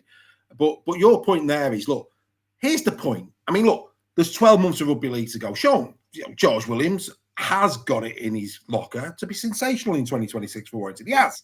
Do I think he will be? I don't know. But he has. But would we all agree that at this moment in time, George Williams' best chance on current form of being in the World Cup is Sean Wayne as coach? Yeah. Yes. So what answer is he going to give? Exactly. That's what Steph said. Yeah, but I've took it a stage further in the fact that, it's one thing to say that, but if George Williams knows that he's got credit in the bank with Sean Wayne. If he wants to go to the World Cup, Sean Wayne coach is a good thing for George, regardless of how he's played. He's already, and it's just bonkers. But yeah, do you know, it's an interesting what Leon said in the chat, because Brian Carney throughout has pretty much said what Steph's been saying. I mean, Steph's been filthy from day one. I've tried to keep a bit of impartiality and hold the reins, boys, on the show. But Brian Carney's been exactly the same. He's come out, he said it. He talked about Jake Connor before the series even started. He scathed him. And we've seen little snippets of Sean where he's used the word pee off where Brian Carney's concerned. I don't think there's any love lost there. But the point is as well, if you're going to be an international coach, whether we come from fans, whether we come from fellow professionals, journalists, whatever, you've got to be able to take criticism. You have to be. And you've got to do it with a degree of humility. It's an interesting one. It really is. It'll rumble on. But look, that's the Sean Wayne debate done for this evening. what I'd like to do, boys, do you need a comfort break? It's a chatty show. Do you need are you good? Are you good, boys? Are you all right? Good to go, mate. Good to go. Outstanding. Just looking after you, lads. Just looking after you. Just wanted to put this graphic up. You know, I like a graphic. These are the 3 matches side by side. Now, look, you could argue. I just want to pick out completion rates. Completion rates, tackle efficiencies, pretty close throughout the series. Meters, pretty close. The last 2 meters made, post contact meters, very, very close. The first test very heavily weighted in the Australian side. But I want to just talk completion rate, okay? Now, there's 2 arguments here. Poor completion rate can become because of good defence and you're forcing errors, etc. Steph will be back in a moment. So, Greg, me and you will start. Okay. Right, so you're forcing errors, or it's actually that you've just had no respect for the ball. Yeah, that for me is completion rate. You've got no respect for your possession. You're not completing your sets right. Or it could be that the defense. Now, I think there were parts of the game, and certainly 2 and 3, where, England were getting on top and we're getting in the faces and we're roughing them up a bit. So there will be a little bit of that. Yeah. I'll go back to the point, Greg. It's a 70-18 loss, with the Australians averaging circa 67% completion. Now, the scoreline tells you 70-18. It's been a dominant win by Australia. Yeah. So what does that completion rate tell us? Does it tell us that, no, actually, England forced the errors, or actually, it was an indisciplined Australian side in this test series, and it could have been a 3-figure score to the Aussies? Yeah, I think the latter, to be honest. I think that they got carried away a lot of times. There was a lot of unforced errors, especially I think in the final, in the first test at Wembley. There was a lot of unforced errors. The thing that I'd like to look at, where were those sets completed? At what part of the field were those sets completed? And it also says it's also a damning indictment of England's inability to turn that completion rate into points. You mean territory? The territory. Territory, yeah. Sorry, yeah. Yeah. It's a damning indictment that they didn't turn that into points.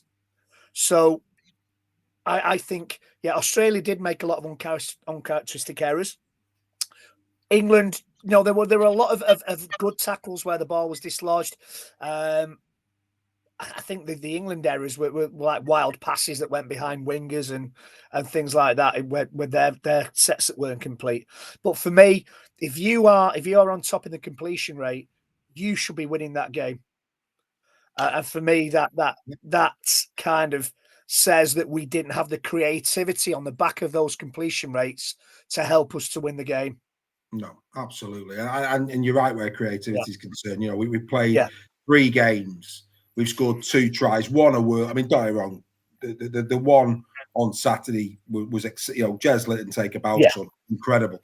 The first one was a consolation. It was poor defence in the same way that the Harry Grant one was poor defence from England at a critical point in the game. That was just too easy. But then equally, and well done, Craig. Outstanding vision there, mate. Because that's exactly where I was going next. Is the fact that it's not just the completion rate. Look at the errors in the penalties. England can't even go to refereeing bias. Look at the penalties that were given in this series. It's 19 penalties given against Australia in this game. 19 penalties. You compare that to England, who had 13. So even the penalty count was in England's favour. The errors, more errors made by the Australians than the English. So for me personally, you look at throughout the stats, it's 70-18 on the scoreboard. And as much as, I'm trying to be glass half full as much as I can from an England perspective. And look, we know that the Aussies are class. We know that. But had the Australians been a little bit more respectful in possession, perhaps, had they completed circa 80% plus, which they're more than, and I know that down under, there's been a lot of conversations around their completion rate, that it's not been good enough. Even though they've won 70 points to 18.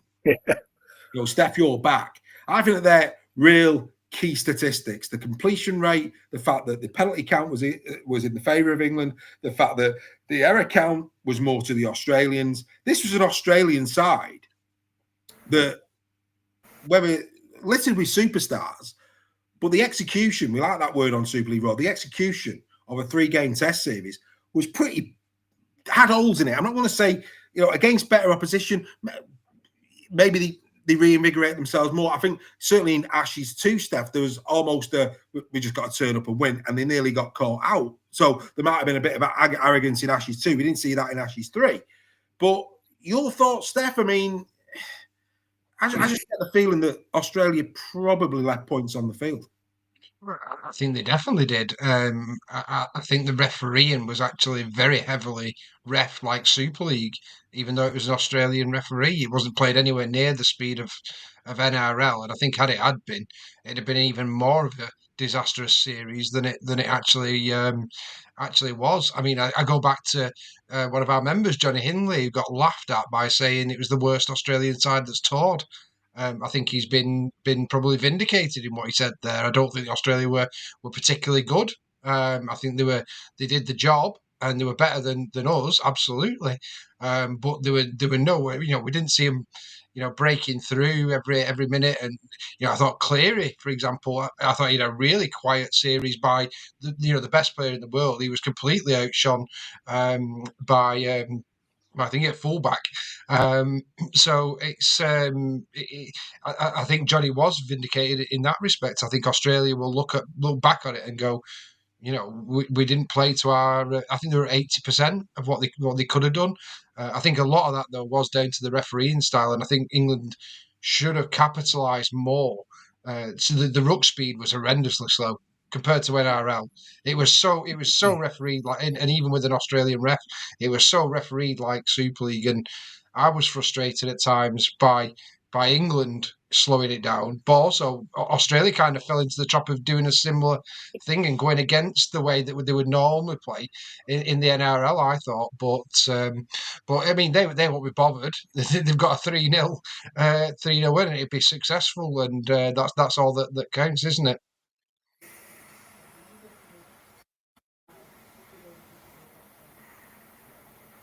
Yes, it is. It's all that counts, Steph. Yes. Thank you.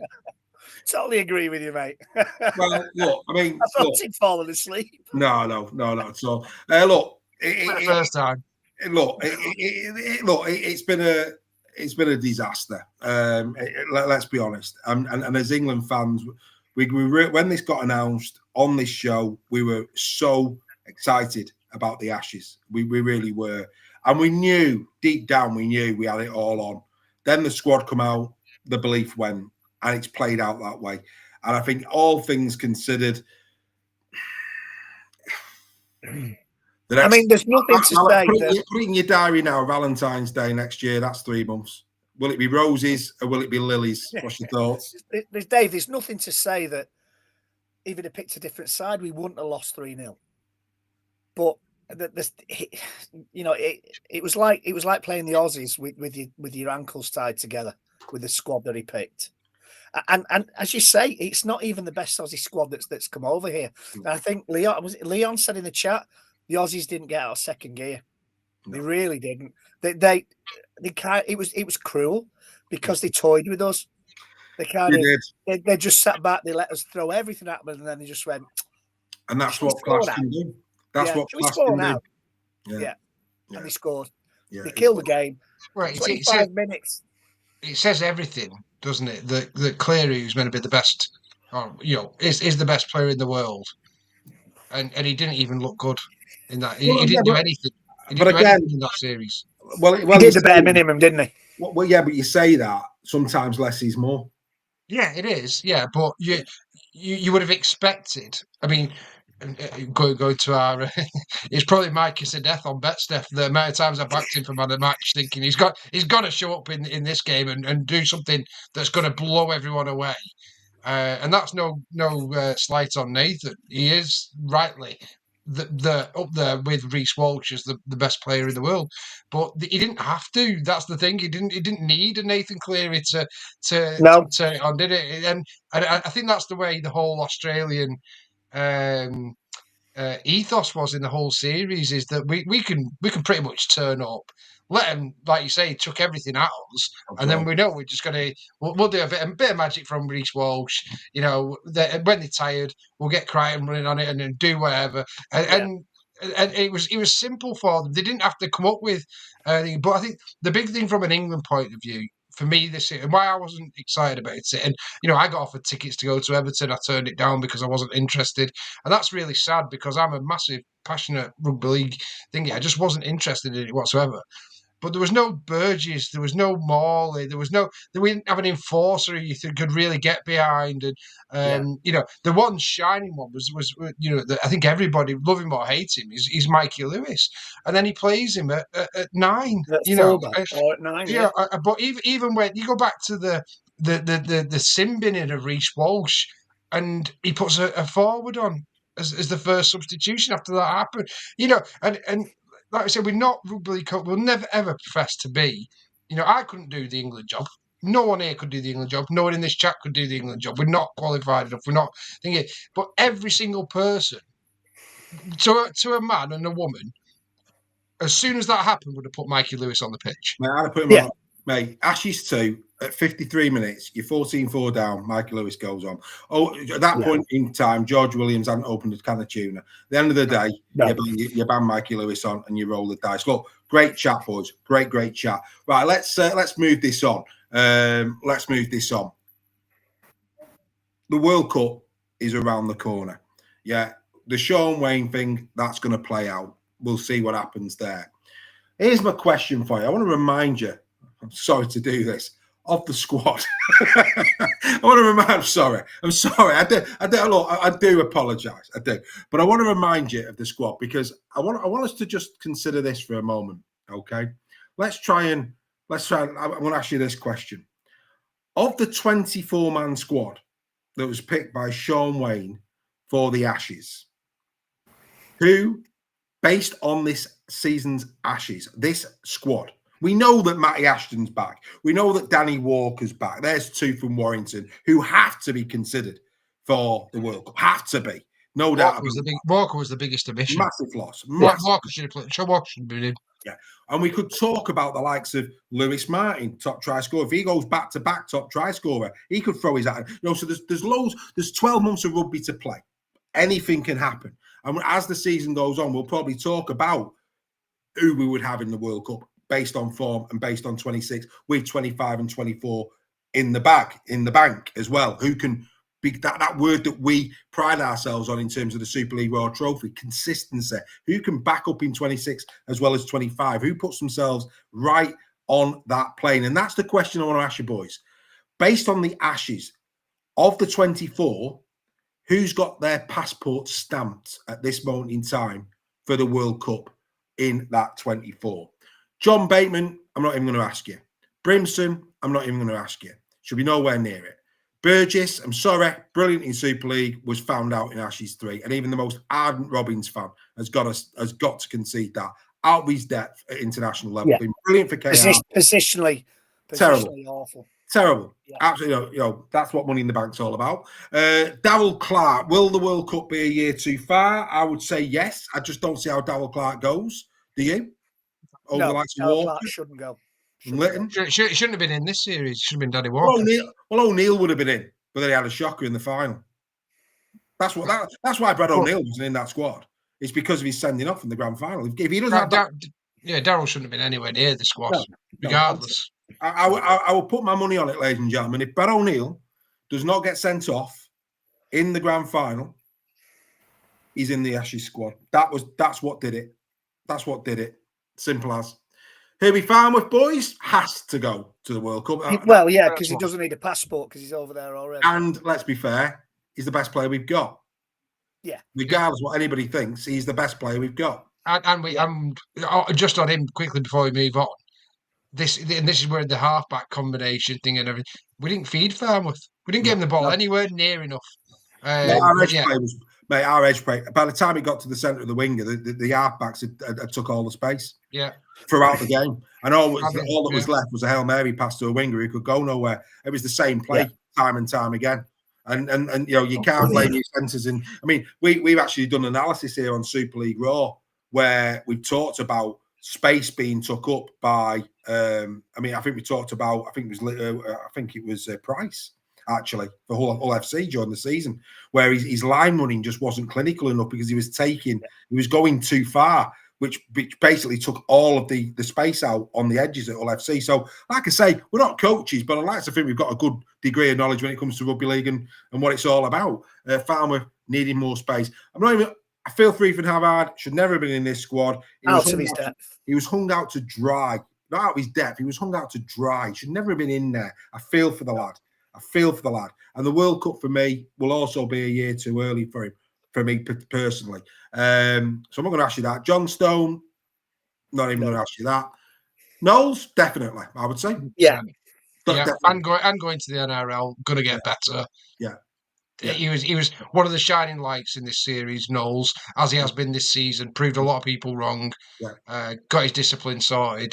Yeah, 100%. He'll be in if he carries on that in the NRL. Definitely. Absolutely. Andy, he'll be a star in the NRL. Andy, mate, as somebody who has watched every game, pretty much every game that lad has played, Ewan Irving, he's not going to the World Cup, mate. Just put that out there to you straight away. Andy, baby. He might be going to Australia, but he's not going and that's the problem, because that was always the risk of doing that tour. And he's not the only one the Aussies are looking at either. And that's a big problem for Warrington. It's a big problem for Warrington because that lad's got a massive future in the game. Absolutely. Matty Lees. Did he do enough to... I thought he was pretty decent, Matty Lees. I thought he wasn't amazing, but I thought he was solid, and he'd definitely be in my 24 squad. Yeah, fair enough. To go into that series with a broken cheekbone, broken eye socket, shows the measure of the man as far as I'm concerned. We've when he got in Dream Team a couple of years ago, we were quite critical, but you know what? And rightly so. He stood up. Rightly so. But rightly so. Yeah. Should have been. Lewis has to go. That's not even up for debate. Lewis has to go. And he has to play 6. And then judge him. At 6. Man of the series from an England perspective, Jez Litton. Take a bow, Jez. Yeah. Anybody? What a player. All year we have been saying what a great player he is. He won the KR Player of the Year. And he's just shown on the biggest stage that he belongs in that company. If there's one shining light from this entire Ashes series for England, it's Jez. Yeah. If you're going to pick Chris Hill in a Samoan squad, you have to probably pick Mike McMeekin in a World Cup squad, don't you? For experience and for his efforts in the Ashes. Not for me. Not for the me. World Cups. He was great. Again, another one. He didn't put a foot wrong. I thought England improved when he was on the field. But for the World Cup, no, for me. But when you for me, he wasn't giving enough time. He wasn't on the pitch long enough for me, especially in the second test. But for me, I think the World Cup is a little bit too far from McMeekin. But the problem that you've got here, you say that there's going to be no Walmsley in the World Cup. He deserves to be. His performances in 25. For me, I've got no issue with it, him being in the Ashes squad based on his performance. Oliver Wilson to replace him. Well, Luke Thompson. Luke Thompson. I get that. So you got Ollie. Even Havard's not there. So there's 2, which means that you're replacing Walmsley and Havard for Thompson and Wilson. Well, Wilson signed for Wigan, so that exactly. Yeah, we'll get to that in a minute. We'll get to that in a minute. But but on that basis, there's 2 out and 2 in, and Mike McMeekin's still in. I think for me in the forwards, that as you said, Steph, we've got a real problem in the front row, a big problem. And at the moment, Mike for me is not the enemy. He might be there, he might not be there, but I think his season will dictate if he is or if he isn't. I think for me, there's a lot of this squad. I mean, for me, you've mentioned Matty Lees, Mike McMeekin. I think there's not much riches in the front row. So I think there's a real... Whoever has a great 2026 probably goes to the World Cup. It's game on. It's game on. And with McMeekin, for me, it's not that... I'm not dismissing it, and I wouldn't be grubby about it. I just think there's an opportunity. I mean, if Mike comes out and has a barnstorm in 26, absolutely he should go to the World Cup. And he was decent in this Ashes series as well. I'm just thinking another year might be a bit too much. Yeah. And I think there'll be somebody in 26 across the 12 Super League clubs or even in the NRL, whatever, that goes boom, from just burst on like a bit like Ollie Wilson's done at Huddersfield this season. That's probably who I would go towards more than Mike, unless Mike has another stick. If he plays like he did this year, I'd have Mike in, but I don't know another year older. There's a lot of talk in the chat about Max King as well. Yeah, but I don't like the manner in which he's being asked. Andy, show a bit of respect, mate. We do watch Origin. If you watch us every week, you know we watch Origin. We watch the NRL. Sometimes a bit of patience in the chat's not a bad thing, mate. Is what I would say. But Max King isn't a bad shout, but I think Wayne poo-pooed that idea, didn't he? Mm-hmm. Yeah. You know, he had to get Ethan Havard in there over Max King. Well, yeah. Anyway, Harry Newman again. You know, he will probably go because he's young enough. And season he has. It comes down to, I think, again, I will put Newman in that bracket of form in 26 will dictate. Yeah. My question was, who's going? And I would say McMeekin, Newman, Lees, Johnston, Havard, Clark. Well, Clark's not. I don't think. Pretty much everybody. Havard will go. Everybody bar, not at the minute, who we've spoke about, everybody bar Knowles, Lees, Knowles, Lewis, and Litton have not got the passport stamped. Those three go. I'd argue, and I'm going to get the bias card here, but Maya Hanley's been better than Harry Newman. Well, we're not going there. This is on this squad. So on this squad, who's got their passport stamped? My argument to you on row one is that the only ones at the minute, for me, who's a definite, you've got it stamped based on your performances in 25 and at the Ashes, are Morgan Knowles. Mikey Lewis, not for the Ashes, but that's not his fault. Lewis just has to go and has to play six. And Jez Litton. In row one, for me, they're the only ones now, for providing that they're fit, have to go. Now. Newman would still go in the question mark column, as would Oledsky. I think Kai Pearce-Paul is in. I wasn't impressed with Kai Pearce-Paul, to be honest. But again, I think Nsemba would have been far better. Well, yeah, and Nsemba, there's Nicholson to come back. I get that, but I just think Nicholson what goes in his favour has to be the second row. Yeah, I get that, but equally, I do think I'd be amazed if Pearce, recording date. Let's see who gets picked next year. I'd be amazed if he wasn't, based on the fact that he's in the NRL and based on the fact he wasn't the enemy. Yeah. He wasn't the enemy in the Ashes series. He wasn't brilliant, but he wasn't bad either. He was just what he was. But not less meh than some of them. Harry Smith. Yeah. Well, yeah, but no. In the fact that I'm going to say, if Sean Wayne isn't captain, isn't coach, it's game on where Connor's concerned. It's game on. So I would even put Harry in that.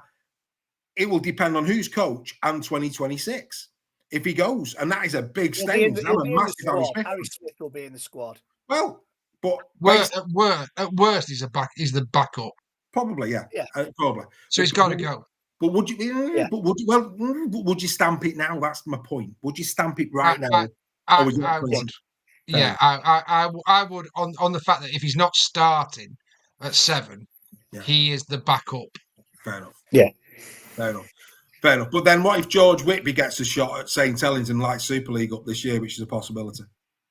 Yeah, but that's yeah. That's like saying Mikey Lewis, to quote Sean Wayne, money in the and people are like, but he's not played in the Ashes. He's not been playing in the right position in the Ashes. Mikey Lewis is a genuine rugby league quality. I'm not going to say superstar. He is potentially a superstar. Mikey Lewis goes now. It's not even up for debate. Harry Smith, I will put in, he's likely to go. Am I stamping his passport right now? Probably not.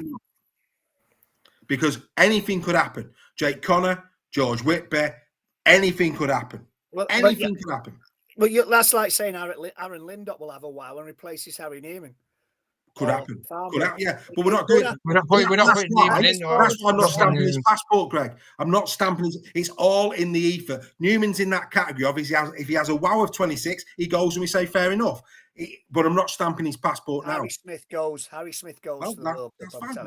Well, that's your shout. Yeah. But would I stamp? He goes to the World Cup. Would I stamp his passport now? I wouldn't. You would. Steph, would you? Yeah. Now? Right now? Yeah, exactly. Anything could happen. Morgan Smithies, absolutely. 100%. Yes. He's stamped. Now, this one's going to be interesting where Steph's concerned. Owen Trout. Owen Trout, for me, was underutilised. And as a consequence of that, I'm not stamping his passport. He needs a good 26. Yeah. Would you agree, Steph?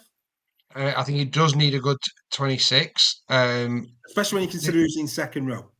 Well, I think that the good thing, especially because we're doing a 24-man squad here, we're not saying the starting thingy, are we? What Trout does bring is he can do second row and prop, and he will probably be utilised at prop again next season for Leeds. So, disgraceful, and not as a Lee fan, but just disgraceful that he wasn't given the opportunity after that first test. He should not have been one of those players dropped after that first test. No.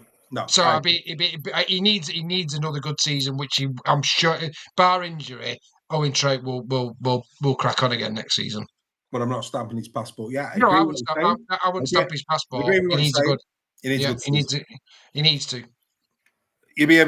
How many times has Alex Walmsley been written off? But I do now believe that is Alex Walmsley done in an England shirt. Yeah. Okay. Yeah. Now here's the one for Wigan fans. They're not going to like this. I'm not stamping Jake Wardle's passport either.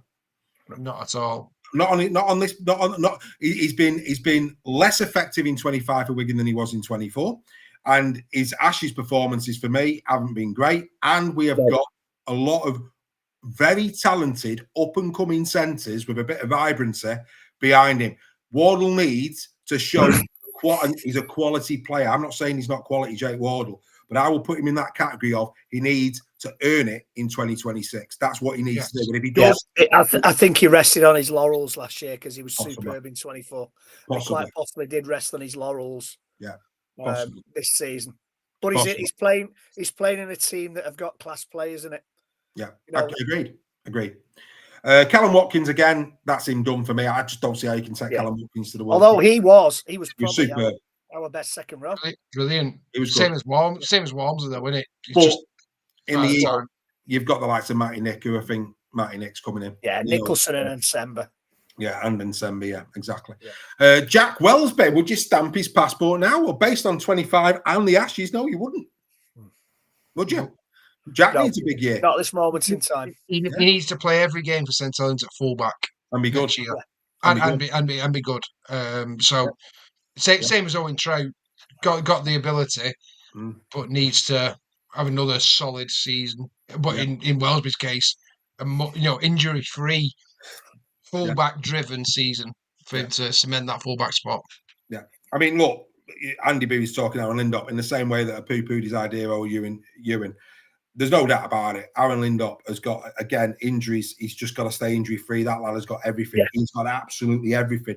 He just needs to keep injury-free and show what he's about. And if he can hit Reggie Bingo, his potential, believe me, you're right, Andy, he will be in contention, whether he goes or not. But if Aaron Lindop shows his best in 2026, he's in with a shout. There's a lot of players who are in with a shout, but they're not in the, and again, we'll talk about this as the season goes on, because again, we'll probably talk about form and who's in form and who's catching the eye as we go through 26 with the World Cup in mind. You know what we're like. We love a debate on a Tuesday night. We'll get into that. Don't worry about it. Loads of time to talk about the likes of Harry Robertsons, Lewis Martins, the likes of Lindop if he's in form. We'll be doing all of that. George Whitby, big. Oh, that's an interesting one. Who knows what Georgie boy's going to be doing? But yeah, at this moment in time, Jack needs a big one. George Williams, I'm not England captain, unlike Sean. Do you know what? I'm not stamping his passport. He's not going. He has to have a wow season for Warrington. It's all well and good saying we know George will. Everybody knows that George Williams has got a good game, but if he isn't producing, and again from a player's perspective, if you know you can play like that, and your coach is saying, "I'm not happy with you, but you're playing," well, where's the motivation to put your ideas up? It's bonkers. You know, Not even in my squad. I wouldn't on at this moment in time, unless, like you say, he has a massive 26 and goes back to the form that he's very much capable of, but it's based on form. Yep. He's nowhere near.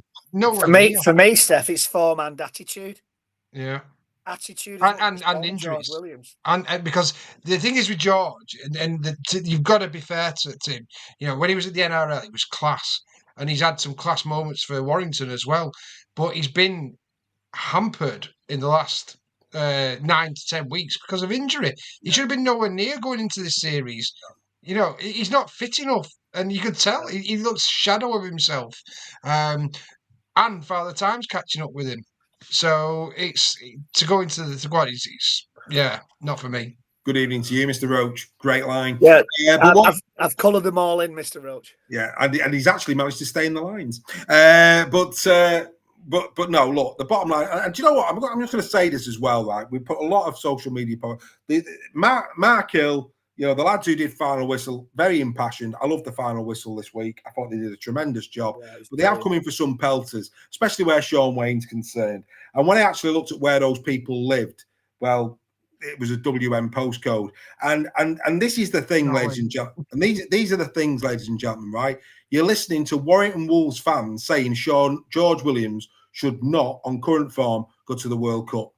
And yet you can't, you've all come flying out the traps, having a go at Super League Raw members who do the final whistle for your enjoyment because they have the audacity to have an opinion on Shaun Wayne. You don't have to agree with him, but disagree with them with respect is what I would say. Yeah. And I would say that to them. They give up the time for your entertainment on a Sunday, and I actually felt they were pretty measured. And I've got nothing wrong with a bit of passion from the lads. I enjoyed Final Whistle. I did, and I just wanted to say that. Look, this show, we don't see colours when we're talking England. We don't see colours actually when we go through the season. If you watch us every week, we call it very, very straight, and that is what this is about. It's as simple as that. And the final one, Dom Young, yeah, absolutely. Dom Young goes. I think Dom Young has had a really good series. Yeah, really probably good. Dom Young is. He's injury prone as well. He is, but he had a great series. Another injury. So on that basis, Farmworth and Young on the day are as match any Aussie player. Class on the day. If you get him the ball, the ball in good in a situation where they can actually do something. Yeah. Absolutely. Yeah. No, look, you're right, Craig, babe. Craig is a Wigan fan, and he also questioned Shaun on the final whistle, but for some reason, like I say, a couple of the comments were aimed at Mark because he had his Rhinos badge behind him, which was disappointing. So what we're basically saying here is, based on this list, Farnworth, congratulations, stay injury free. You've got, you don't need your passport stamped. It's already stamped. You're already there. Morgan Knowles, the same. Mikey Lewis, Jez Litton, you're in. Yeah. Well done. Morgan Smithies, you're in. Well done. And Dom Young. Their passports are stamped on the 13th of November. Everybody else, it's not many out of 24, is it? But everybody else, I'm not saying you're not going, but what we're saying, for what it's worth, you need a big 2026. You need a big 2026 because nothing will give me greater pleasure, and we'll talk about this as we get nearer to it, than some of these young kids that are coming through to really sparkle in 26 and make whoever the England coach is, whether it be Shaun Wayne or somebody else, really have some difficult decisions to make. Do you go for the up and coming, or do you stick with more tried and tested? We've seen what that's done in this Ashes series. Don't know about you, but bit of flair, a little bit off the cuff. And I think that's why it's important that Shaun Wayne doesn't take us to the World Cup. Well, we'll leave that there for now. Right, we've got a few minutes left. I genuinely didn't think it'd be this long tonight, but hey, it just goes to show. It's been a good debate, though, as always, boys. Let's quickly go around the ground. Bradford Bulls back in Super League 2026. Dan Norman has joined them from Warrington Wolves. Ed Chamberlain from FC. Connor Wynn as well. Caleb Atkins, he's gone there from Featherstone on a one-year deal. He played for Lee in, I think it was 2022, wasn't it? Steph, he played for you? Yeah, it was the promotion season. And how did he do? Good player. Good player. Did very. He's not set the world on fire at Featherstone. He's been solid. But he scored I remember he scored a sensational try. He's got ability. It'd be interesting to see how he transitions back into a full-time environment as well. That'll be one to watch. Callum Aikens. He's got something about him. 27, he's the right age. And Jaden Ockenbaugh, you Castleford Tigers fans out there, he's back.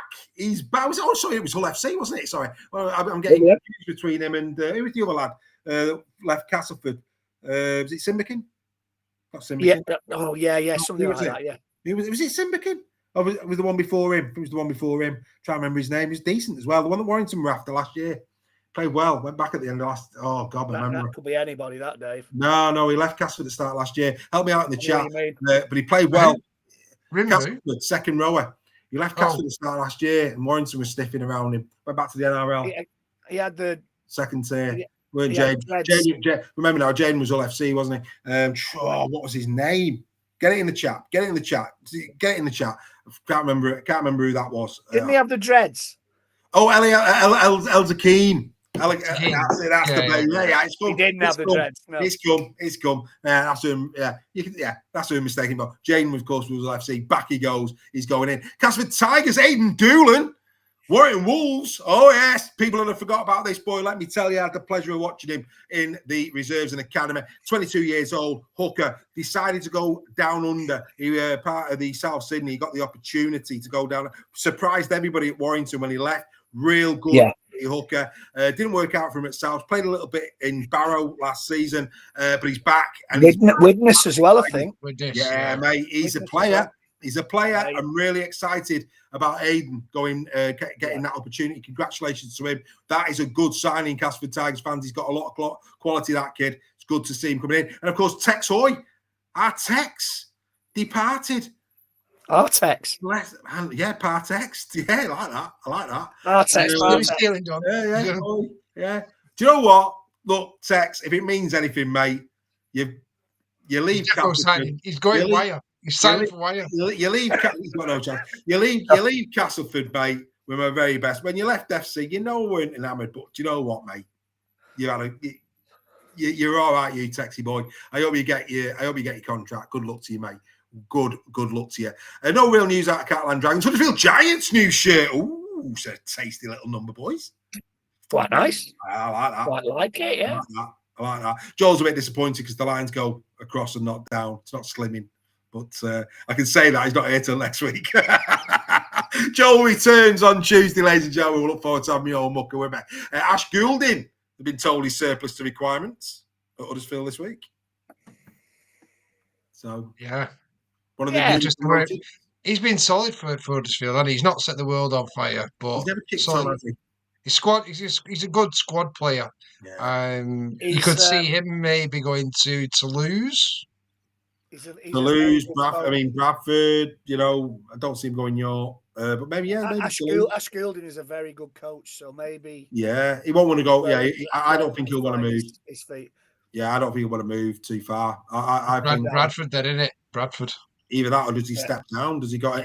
Speaking of which, Holden. Halifax might be. Halifax, Sean Golden. Fev. Sean Long. You saw that? Yeah. Wow. That was a shot. Wow. Something going on there, boys. Yeah, he's going to turn up somewhere. He's Sean, isn't he? But I mean, that done a good job there at Oldham. Very good. There'll be a bit of fallout from some good players as well. Yeah, that's the thing with a coach like Sean Long. Players like you've seen, Dennis Betts at Wigan women's team. They attract good players. Yeah. So that's something not quite right there.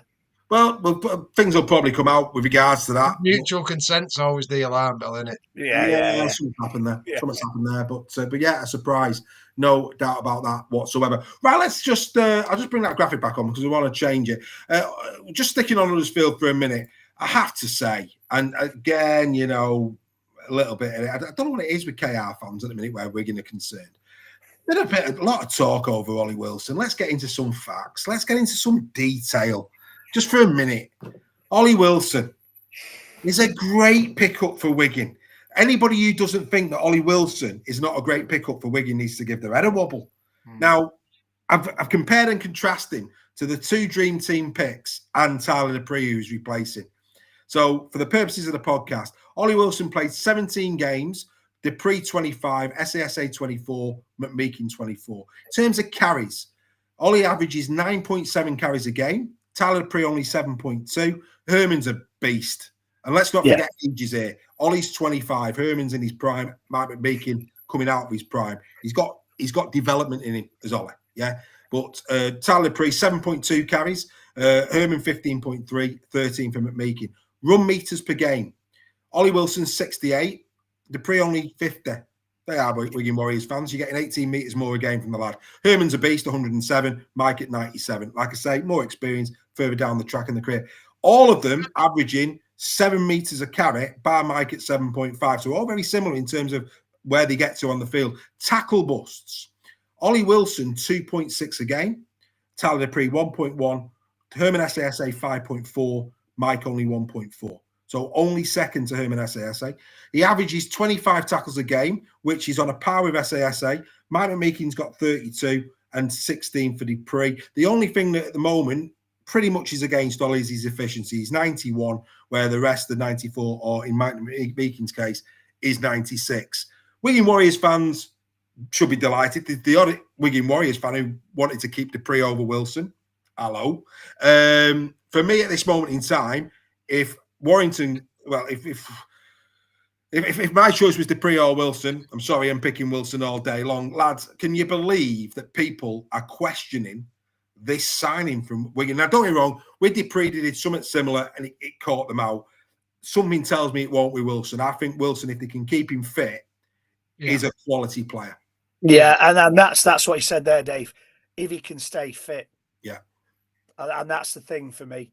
They need to keep him fit.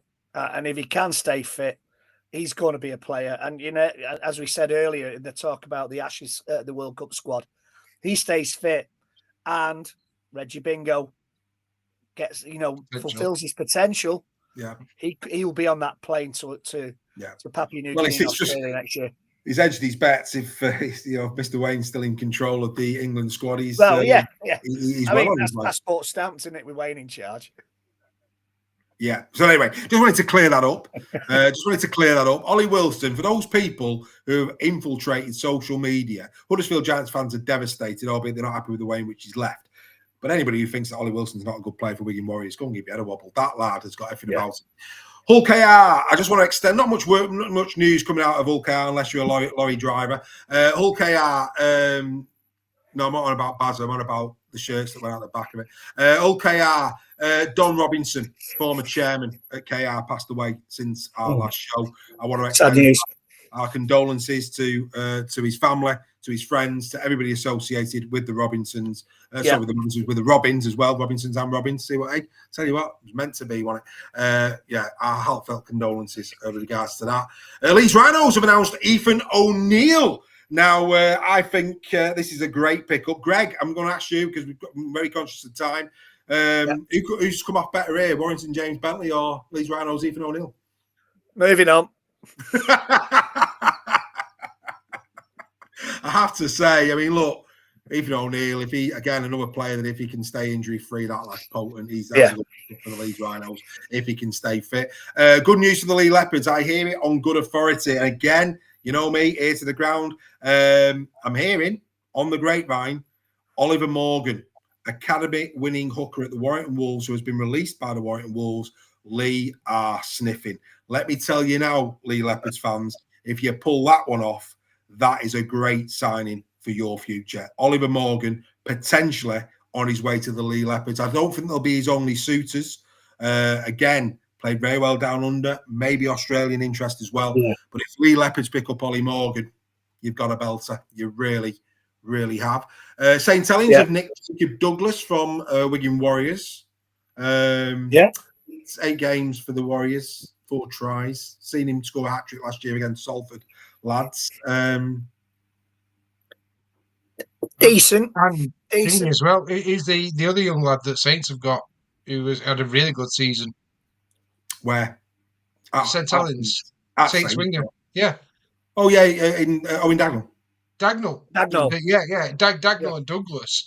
That could be, you know, in terms of future, because Dagnall was great, wasn't it? You know, in terms of his form. Dagnall, mate. Again, again, you're talking about England. Yeah, if Dagnall, because he's got the right height, the right size, if he comes and has a world, Got Harry Robertson as well. He's got Dagnall has got NRL winger written all over. He's going to burst on. He's one of my ones. I don't know if he'll do a ones to watch. We will do but ones to watch. that he will right up there for me. I think I thing he's done at FC.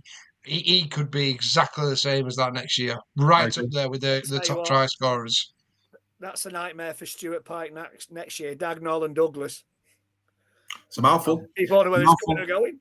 Yeah, and let's not dismiss Harvey Barron and Lewis Martin in that conversation as well. All FC. Let's not dismiss them. It's a slow. Obviously, we talked about the kit at Wakefield. It's been a slow week at Wakefield. So, in the spirit of just having a Wakefield story, join them on Sunday, the 14th of December, as Santa Claus comes to town between 12:30 p.m. and 4 p.m. They're going to be there. And adults' tickets, £25, children's tickets, £12.50. You get a delicious 2-course meal as well as part of that. So, go and have your Sunday dinner at Wakefield. Great use of the stadium, wonderful stuff. And go and see Santa, you kids. That's where he'll be on the 14th of December. Ho, ho. Oh, it says something when Santa has more pre-game friendlies than England do. Anyway, moving swiftly on. Ewan Irwin is being chased by the Bulldogs as a Warrington fan. That's a big problem. Ewan Irwin, quality player. I mean, this is the problem Warrington have got. It's the fact that they're producing these lads. They've got to hold on to him. Lee lad, Ewan Irwin, good player, Ewan. And just on Warrington, actually, after what has been a calamity of a season, you know, and you get people at all clubs going, I won't renew my season ticket. 5% up season ticket sales currently at the Warrington Wolves for next season. Well done, Warrington. Weren't expecting that announcement. That is spectacular. It is compared when you consider last season. That is going some. That is going some. So. Yeah, and that's good for the game. We want more people in stadiums. But haven't they done something with the memberships at Warrington? Frozen season. Yeah, but they all do that. They all freeze them to a point. No, not frozen. Haven't they've introduced the payment plan? No, that's been there for years. Yeah. Was it? Yeah, it's been there for years. That's been there for years. Anyway, we're gonna have to move on because we've literally got 4 minutes. Wigan Warriors, Greg, Isabel Rowe has been nominated for the Golden Boot, the only English lady to be nominated in and deserved. There are a few others that they could have picked, but I agree. She's played really well this season. She has, so well done to Izzy. Many congratulations. All I would say is it's good to be nominated. That's all I'm going to say. It's good to be nominated. Well done. But I don't expect her to win it. I'm sorry, I don't. But you're flying the flag for us. There's some names in that list. There is some names in that list. And finally, York City Knights continue to bring players in. Deneve Balnforth, who, of course, shone for Catalan Dragons last year. He's going there for the season. Well done to Deneve. I think that's a great move for him. A full year in Super League, playing for York, only on loan, so he can go back to FC. I think that is a mutually beneficial arrangement for all concerned. I think York City's got a really good number 9. I thought he was really good last year at Catalan. And can he go back? Can he go back if it's a year long? My understanding is it's a year-long loan. Now, they haven't announced if he can or if he can't. So it'll be depending on what the terms of that agreement is. But the way they've reported it suggests to me he's there for the season. Yeah, because I think this is where, when it's York, Bradford or Toulouse, this is where they're going to get a dispensation, isn't it? So that's why I don't. When the next year longs, I'm not sure whether they can call them back. I don't think. And again, it depends. If that's the reason why he has gone, he's not coming back. He's going to have a full year, and I think that's good for Deneve. That's good for Deneve as well. And for York, and the whole point why they've done it. If it's a year long loan, it's a year long loan. So. And look, very mindful of the chat. And that for me, I'm all for, because as we've said there, if these lads aren't going to play for their parent club, it's great for the parent club because they're going to get a year's experience in Super League. So these clubs that are coming up, don't be surprised if other names on the periphery of your squads start getting loaned out. Yes, it frees up some cap space, but equally, it gets them 12 months of Super League Rugby League. Good for them, good for you. Good for the club. Ladies and gentlemen, that's been another Super League Raw Weekly. How on earth did we get How quick did that go? Don't know. Great chat. Hope you've enjoyed it. Ulysses in the chat says a good show. Ulysses. As good as your name, sir. We will be back next Tuesday. We're back to Tuesday, 8 p.m. with our old mucker Joel. Look after yourselves. Enjoy your weekend of No Rugby League. And we'll see you next week. Bye for now.